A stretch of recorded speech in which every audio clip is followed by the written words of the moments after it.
Halo adik pejuang kampus, kira-kira apa keuntungan dan kerugian kalian mengikuti UTBK SNBT gelombang 1 atau gelombang 2? Selengkapnya simak di video kali ini. Halo adik, assalamualaikum warahmatullahi wabarakatuh dan salam jumpa kembali lagi di channel Sental Kampus yang tentunya pendamping kampus impian kalian. Baik, pada kesempatan kali ini Sental Kampus akan membahas seputar plus minus atau keuntungan dan kerugian kalian mengikuti UTBK SNBT gelombang 1 maupun di gelombang 2. Untuk selengkapnya, maka simak video ini dari awal sampai akhir agar adik-adik mendapatkan informasi secara utuh dan menyeluruh. Dan bagi adik-adik yang baru bergabung dengan channel Sental Kampus, saya ucapkan selamat datang dan terima kasih. Dan mau like, share, dan komen, dan tentunya subscribe dan aktifkan lonceng notifikasinya agar adik-adik mendapatkan update informasi seputar SNBP, SNBT, KIPK maupun informasi-informasi bermanfaat lainnya.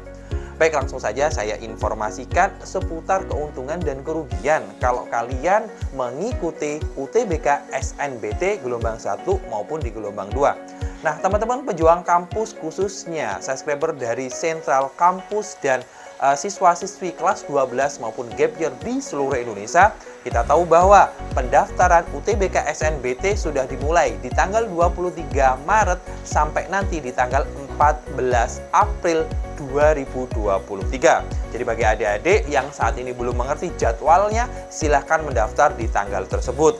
Nah, namun panitia SNPMB itu sudah mencanangkan dan merencanakan untuk di SNBT 2023 terjadi 2 gelombang atau dilaksanakan secara 2 tahap, yaitu di gelombang 1 di tanggal 8 sampai 14 Mei 2023, sementara di gelombang 2 itu di tanggal 22 Mei sampai di tanggal 28 Mei 2023.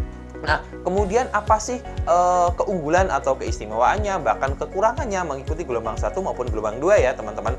Nah, sebelum itu saya akan jelaskan tentang sistem penilaiannya dulu teman-teman. Nah, pejuang kampus, sistem penilaian di UTBK SNBT menggunakan sistem IRT atau Item Response Theory.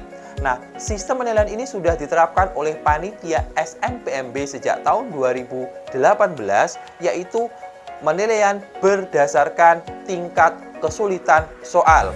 Soal mudah, soal sedang, maupun soal sulit.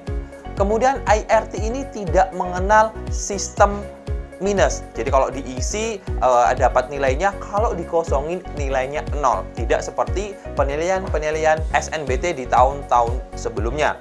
Kemudian IRT ini diterapkan di setiap gelombang.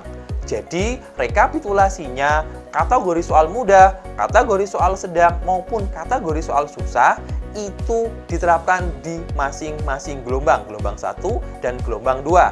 Artinya bisa saja di gelombang 1 itu soalnya tergolong susah karena banyak siswa-siswi tidak bisa mengerjakan. Kemudian karena banyak soal yang sudah beredar di media sosial, model-model soalnya, maka di gelombang 2 menjadi mudah atau sedang dan sebagainya. Yang intinya itu diadakan di 2 tahap, gelombang 1 dan gelombang 2. IRT ini semuanya dinilai oleh panitia SNPMB pusat. Jadi tidak masing-masing PTN. Berbeda dengan SNBP yang sistem penilaiannya dan kategori tolak ukurnya untuk diterima itu dinilai oleh masing-masing PTN, tapi kalau di SNBT murni oleh panitia SNPMB. Oke, berikut keuntungannya ikut gelombang 1. Nah, yang pertama adalah lebih fokus ujian.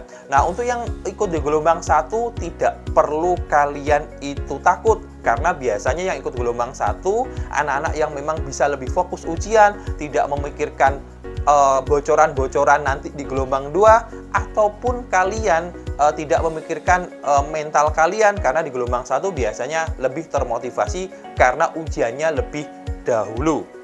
Kemudian yang kedua adalah lebih banyak waktu untuk mempersiapkan seleksi mandiri. kita tahu bahwa teman-teman, untuk kalian yang mengikuti SNBT, saran saya jangan hanya SNBT saja. Silahkan juga persiapkan untuk seleksi mandiri. Karena tidak semua seleksi mandiri menggunakan nilai UTBK SNBT, tetapi juga menggunakan ujian tulis seperti UI, UGM, maupun IPB. Kemudian yang ketiga, keuntungannya skor bisa saja lebih tinggi dibandingkan dengan gelombang 2. Nah, tidak menjadi rahasia umum lagi bahwa yang ujian di gelombang 2 sudah banyak mengetahui model-model soal dari anak-anak yang ujian gelombang 1. Bahkan di tahun kemarin terjadi perjokian yang luar biasa. Semoga di tahun 2023 ini tidak ada lagi ya. Nah, sebenarnya kalau kalian menginginkan soal sama ketika kalian ujian itu tidak mungkin, karena panitia SNPMB sudah membuat soal, kemudian membuat tingkat security-nya lebih tinggi, sedemikian rupa kalau kalian tidak akan sama ujiannya dengan gelombang 1. Namun, kita tidak bisa memungkiri untuk ujian gelombang 1 dan gelombang 2, meskipun soalnya beda, maka model soalnya akan sama. Jadi bagi adik-adik yang mungkin kemampuannya itu kategori menengah ke atas, ketika menemukan model soal yang sama, lebih cepat mengerjakan. Tapi untuk yang gelombang 1 biasanya tidak tahu karena memang tidak banyak beredar di media sosial. Jadi skornya jauh lebih tinggi. Seperti pembahasan saya yang sebelumnya, kenapa kok bisa skornya tinggi? Karena IRT menilai setiap kemampuan pesertanya. Jadi bisa saja di gelombang 1 soal itu susah dan kalian bisa mengerjakan, dan di gelombang 2 menjadi soalnya mudah karena banyak siswa-siswi yang sudah tahu model soalnya, sehingga skor kalian bisa lebih tinggi, teman-teman.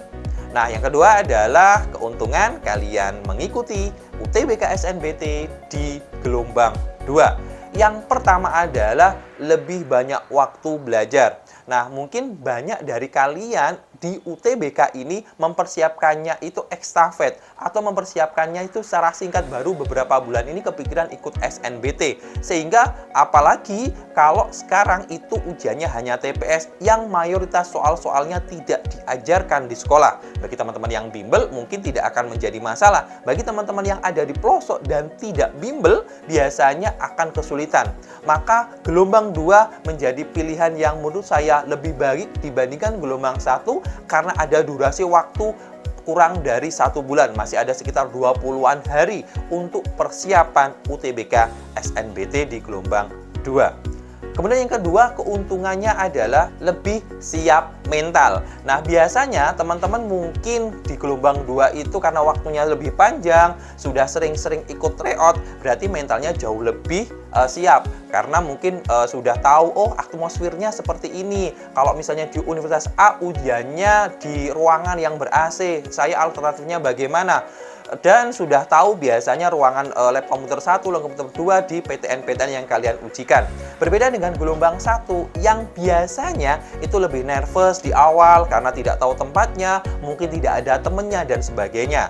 Di yang poin kedua, keuntungannya lebih siap mental ya adik-adik. Dan yang terakhir dan yang nomor 3, keuntungannya teman-teman itu ikut di gelombang 2 adalah menemukan atau bisa mendapatkan bocoran dari model-model soal yang beredar di media sosial.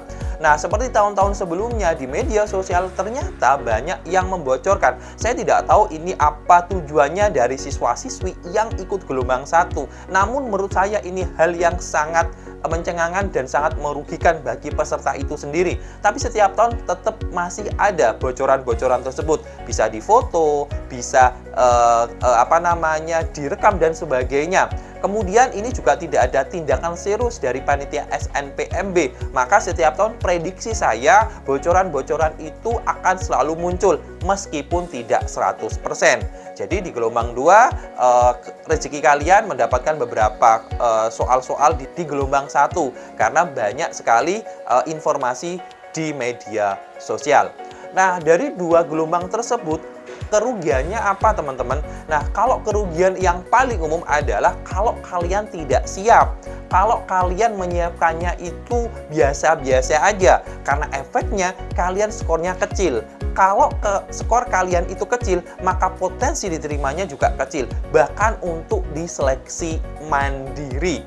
Karena kita tahu di beberapa PTN-PTN terkemuka itu sudah menggunakan hasil dari UTBK SNBT sebagai penilaian di seleksi mandirinya. Ada yang menggunakan nilai UTBK saja, ada juga yang menggunakan UTBK plus menggunakan seleksi ujian tulis atau CPT. Jadi kalian, saran saya siapkan dengan baik, siapkan dengan mental yang kuat, karena SNBT 2023 diprediksi pesertanya lebih banyak, persaingannya juga lebih ketat. Sehingga saran saya, 7 subtes di ujian TPS harus kalian siapkan benar-benar agar kalian bisa lolos di SNBT dengan warna biru, artinya kalian bisa diterima dan bisa masuk kampus impian kalian dengan usaha kalian, dengan kerja keras kalian tentunya. Oke, dari saya wassalamualaikum warahmatullahi wabarakatuh dan salam jumpa.